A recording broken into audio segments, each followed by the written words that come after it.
In today's episode, we're going to be checking out the Strandberg Bowden Prague NX6. That's a 6-string Strandberg guitar. More importantly, I was able to do an interview with Ola Strandberg, and you can click the link down below to watch that podcast. He was very open, very honest. He talks about the mistakes he's made. He's talked about the successes he's had and everything in between. And it was a really, really candid, really fun interview. And I'm happy he was willing to do it.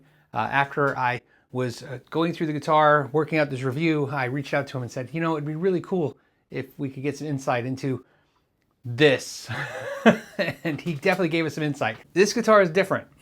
Not just because it looks different, it is different on every level. Now, once you pick up this guitar and put your hands on the neck, you're going to notice the neck is very different, as you can see right here. It's called the Endure neck, and it utilizes flat surfaces rather than round profiles. You can see how your thumb will want to follow these lines and put your hand in a perfect playing position. And that's why today on Know Your Gear's Deep Dive series, we're going to be checking out the Strandberg 6-string. Not only because it's a headless guitar, because there's a lot going on. So starting with the headstock, there isn't one. But there's a really cool locking mechanism, which is a big improvement over the previous models that had individual pieces, and you can see the strings would stick out, and sometimes you can actually poke yourself. The new unit is one solid piece, and you can see how they designed it so that you can easily cut the strings and they're out of the way. So it works better and looks better. They also use a plastic nut and a 0 fret, and that is stainless steel. In fact, there's 24 stainless steel medium jumbo frets on a Richlite fretboard, which is a man-made material, kind of like a phenolic resin fretboard, but they do offer some models with wood. It has lumile dots on both the fretboard and the side of the neck, and of course, it's a fan fret system, which means the scale is varied between 25.5 inches on the low strings and 25 inches on the high strings. Doing this in a multi-scale fashion gives you a couple benefits. First of all, because it's longer on the low strings, you get more tension, which makes your chords sound fuller, bigger, and snap a little harder. But having shorter scale on your high strings makes it easier to do bends, and it's really fun for soloing. If you've never played a multi-scale guitar and you're curious about how it's going to feel, there's a way you can do it with a normal guitar. You can buy some hybrid strings like these right here that instead of being 10 to 46, they're 10 to 52, or 9 to 42, they're 9 to 46. There's all kinds of versions of these strings with all kinds of brands, and the idea is real simple. Increase the tension on the lower strings and lighten the tension on the higher strings. This is not the exact same, but it's really close, and it could be fun if you have never tried it. The bridge is a Strandberg EGS Rev 7 tremolo, but other models do come with a hardtail version. Okay, so let's go ahead and test the vibrato system and see how it works.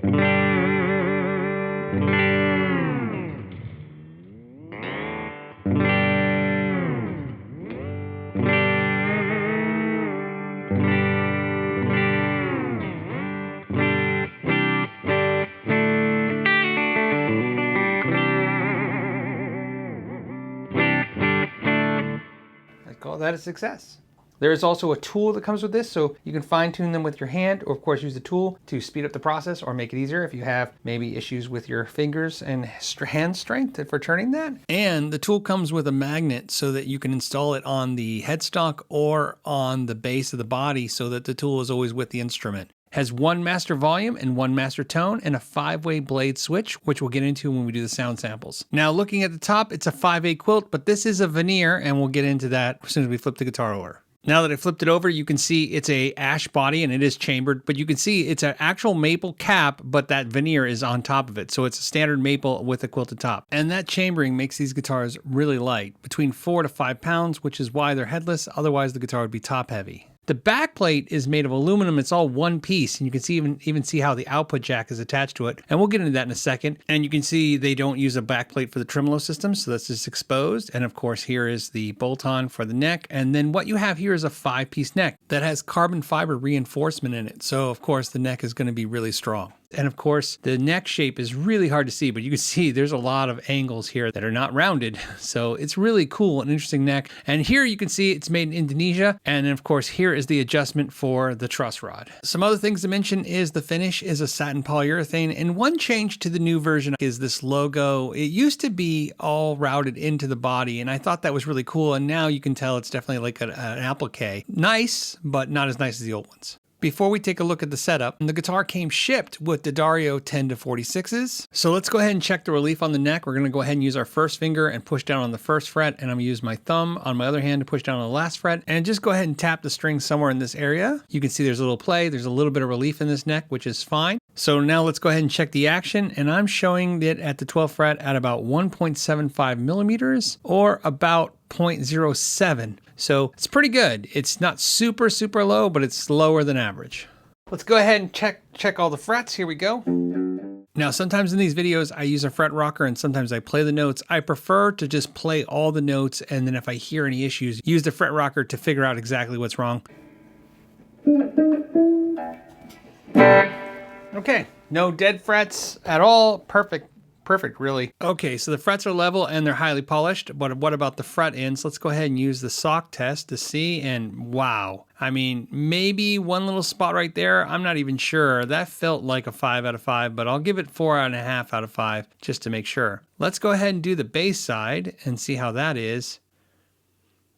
Yeah, wow, definitely 5 out of 5. I mean, these are some really beautiful frets. Looking at the fretboard, it's 20-inch radius, so it's super flat. That's the same radius as most classical guitars. So with the fan fret system, this is a pretty smooth guitar to play. Now looking at the width of the nut, we have 1.6, which is about 40.60 millimeters. And the width of the 12th fret is about 2 inches, which is about 52.12 millimeters. Now the thickness of the neck at the first fret is 0.8, or about 22 millimeters thick.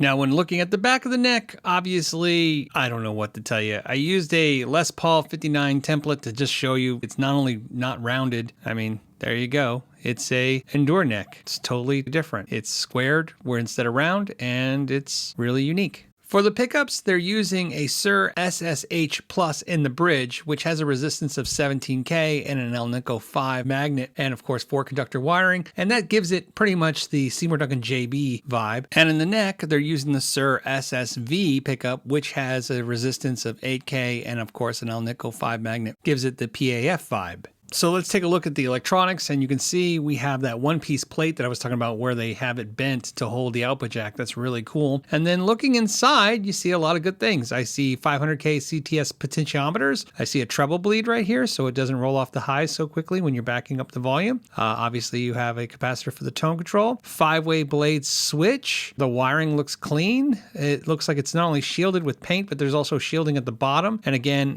it could just be black paint and the shielding is just at the bottom, but either way, looks nicely done. Everything looks clean and neat. It looks like they took a little extra time to do this. That's what you want to see, because obviously this is not an inexpensive guitar. This is a very expensive guitar. Now, looking at market comparables, this guitar sells for about $2,400. However, they offer a similar model with a hardtail bridge, different pickups, a maple fretboard, and a basswood body for $1,600. And they do have different models at different price points. Comparing that, you can see Ibanez makes a similar type product for about $1,000, and Kiesel makes a similar product for about $1,400 to $3,000, depending on the options you pick. Keeping in mind that none of them have that Endure neck and some of the other features that this guitar has, and that's what they're really leaning into. There's a lot of unique features, and if you want them, this is the only place to get it, is them.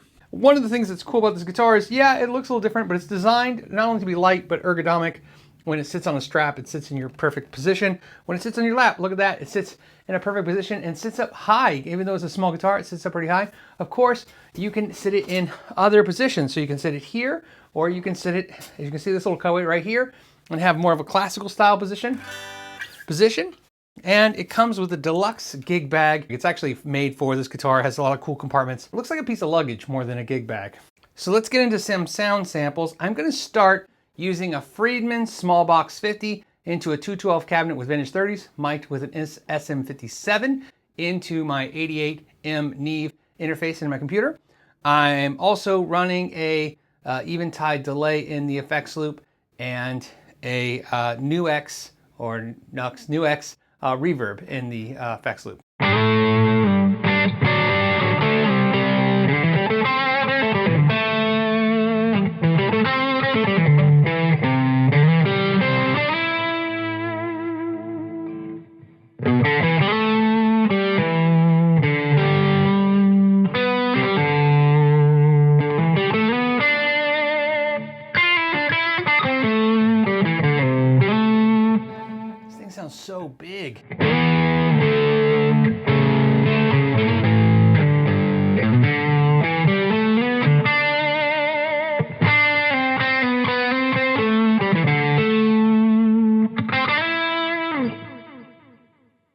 very cool. Of course, tremolo.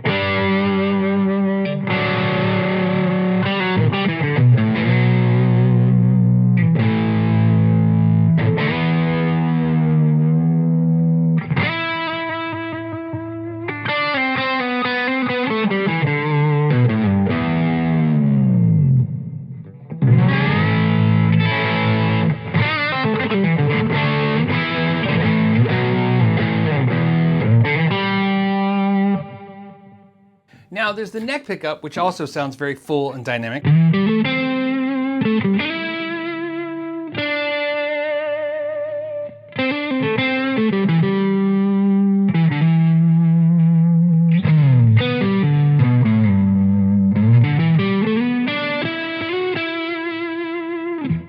One feature I really like, in the 5-way switch, you have this coil split.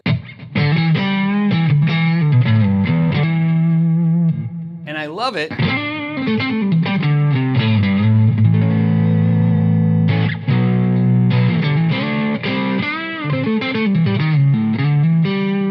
But I really like it with the tone control backed off. This is the coil split neck pickup with the tone control all the way back.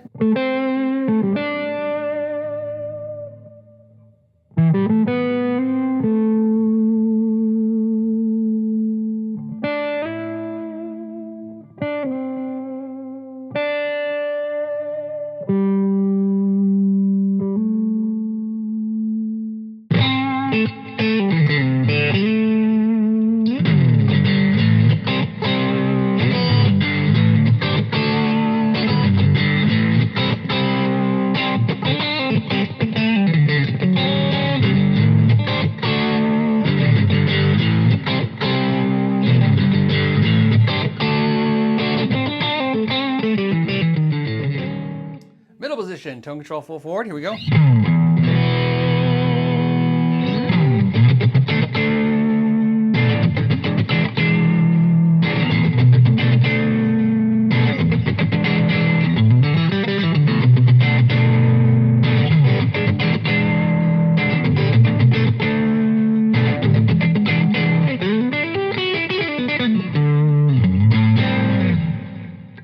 Fantastic. Okay, so now I've switched over to the Fender 65 Deluxe Reverb.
I love the ergonomic carves. One thing we call it's the handshake, where you hold the guitar like this. This is probably the most comfortable handshake I've ever felt.